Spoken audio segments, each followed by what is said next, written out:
Fala, guys nobre. Olha a questão 108 da prova cinza do Enem 2017.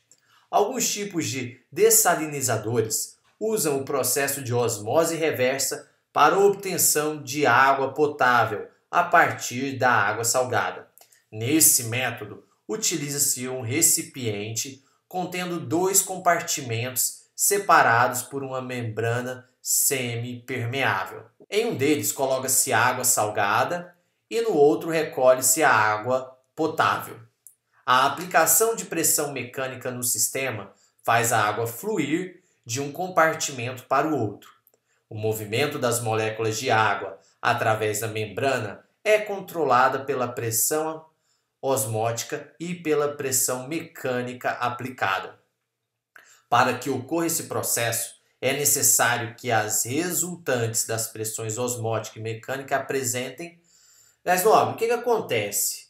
Olha, a osmose é a passagem de solvente do meio menos concentrado para o meio mais concentrado. E essa passagem de solvente ela é espontânea, tá ok? Então, o solvente naturalmente sai do meio menos concentrado para o mais concentrado.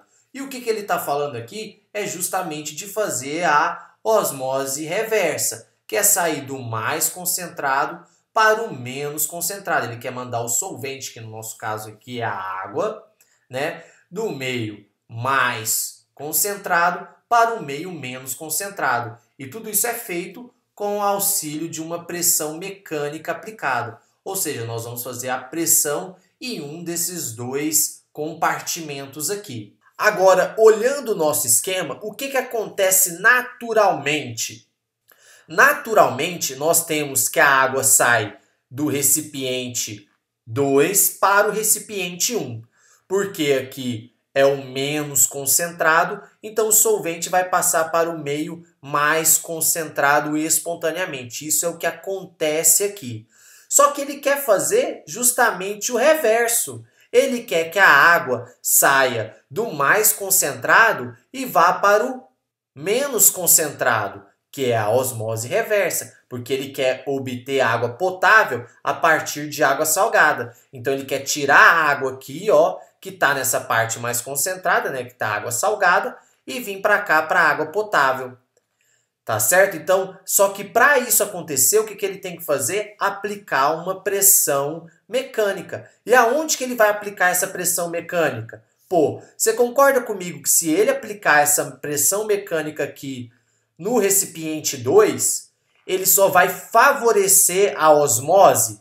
Ou seja, se ele aplicar mais pressão aqui, vai favorecer mais ainda a osmose. Né, a osmose normal, vamos dizer assim, aquela que sai do menos concentrado para o mais concentrado. E não é isso que ele quer, a gente quer fazer a reversa. Então, para fazer a reversa, nós temos que aplicar a pressão mecânica aqui. Né? Por quê? Porque essa pressão mecânica vai gerar uma força oposta, né? Oposta à osmose normal. Tá? Vamos usar assim, osmose normal, tá? Só para diferenciar da reversa. Então vai gerar essa força aqui, ó, que vai mandar o solvente do mais concentrado para o menos concentrado. Então, além da pressão mecânica aplicada ser oposta à força da osmose, a pressão mecânica tem que ser maior, né, tem que ser maior do que a osmose para que isso aconteça. Se for uma pressão menor, não vai dar certo. Não vai acontecer. Então são duas forças opostas. E que para osmose reversa sobressaia, nós temos que ter uma pressão mecânica maior do que da osmose para que isso de fato aconteça. Para que de fato aconteça a osmose reversa. Tranquilo? Então ele pergunta aqui, ó, para que ocorra esse processo, é necessário que as resultantes das pressões osmóticas e mecânica apresentem mesmo sentido e mesma intensidade? Não. Sentidos opostos e mesma intensidade? Não. Não pode ter a mesma intensidade. Se tiver a mesma intensidade, nada vai acontecer.